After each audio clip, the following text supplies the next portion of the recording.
How's it going everyone, it's Mark from Silence Tech. I hope you're all keeping well. Today Intel has released two CPUs, the Core i9 11900K and the Core i5 11600K. This video will show you what Intel's 11900K has to offer compared to AMD's Ryzen 5900X and Intel's previous 10900K. Then later I will show you all of the parts that make up this crazy build, such as the insane Aorus Xtreme motherboard and GPU. Let's roll the intro.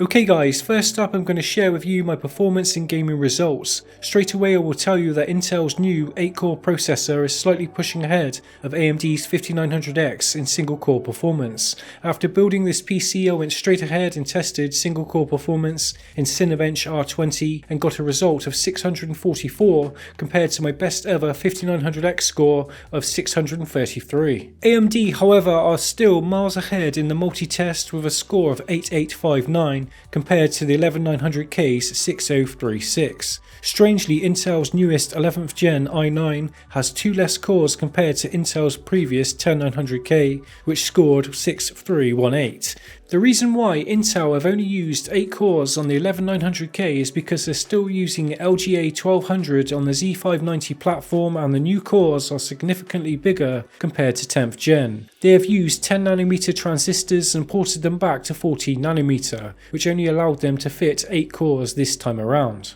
Luckily there are some new features to shout about, such as a wider 8-lane DMI interface between the processor and chipset. There are 20 express lanes compared to the 10900K that only had 16, and lastly the CPU has dedicated lanes for supporting PCIe Gen 4 storage. From my testing I'm happy with how the CPU performs, but in my opinion there's a disappointing gap between this and the 10900K. With that said, thermal velocity boost works extremely well. It's able to push a couple favoured cores to 5.3 GHz, but please note the 11900K doesn't constantly hit that clock speed all of the time. Adaptive boost is a new technology from Intel that runs in the background with turbo boost and TVB. When a few or more cores are being used, adaptive boost will push for the best possible frequency and should push the remaining cores to 5.1 GHz. While stress testing I saw temperatures hit no higher than 82 degrees Celsius, and that's with adaptive boost enabled. Let's check out some gaming benchmarks now to see how well this CPU performs against the 5900X and 10900K.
So the 11900K was fighting for first place, but honestly I was expecting a little bit more from the 8-core CPU. If you're planning on building a PC for strictly gaming, this would be a great CPU to buy. However, if you use your computer for other tasks, 8 cores is probably not going to cut it. The 5900X has 12 cores, and because of this it's hard for me to recommend the 11900K.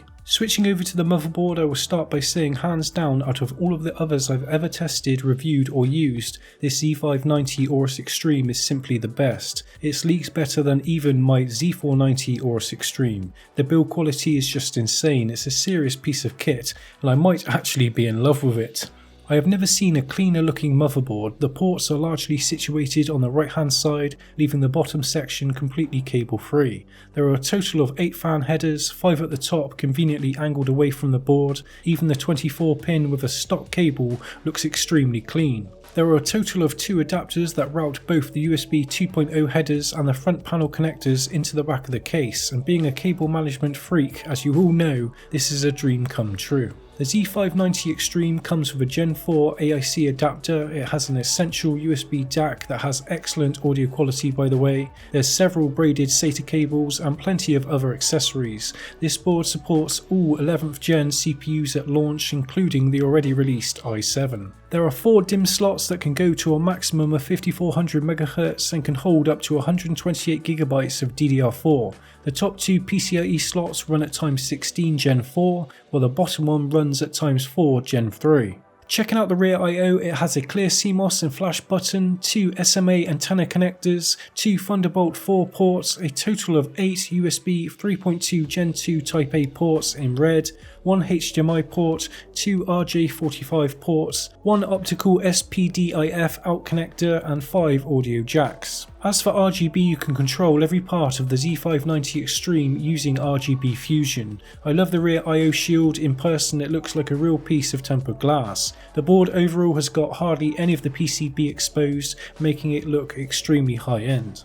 The next part I want to show you is the graphics card. I've not even put this monster through its paces yet, since all the benchmarks I've done so far have been with the system CPU bound. I am planning on doing a separate review soon. Honestly, it deserves it. I have so much to talk about. I mean, just look at it. Jesus Gigabyte, this is one hefty beast, measuring 32 cm long and taking up nearly 4 expansion slots. There is also a SICK display that is slightly covered by my PCIe cables. Using RGB Fusion, you can choose to show off your system info, add a GIF. It's a really cool feature to have. I also love how the display is colour and syncs with all of the other RGB lighting in the card or around the card. It's a nice touch for sure. The only other main part I want to feature in this video is from Cooler Master, their H500p mesh case in white. The front is just insane with 2 200mm RGB fans that create a sea of crazy RGB. I have also installed 4 MF120 halos and I've connected them all up to a single RGB controller,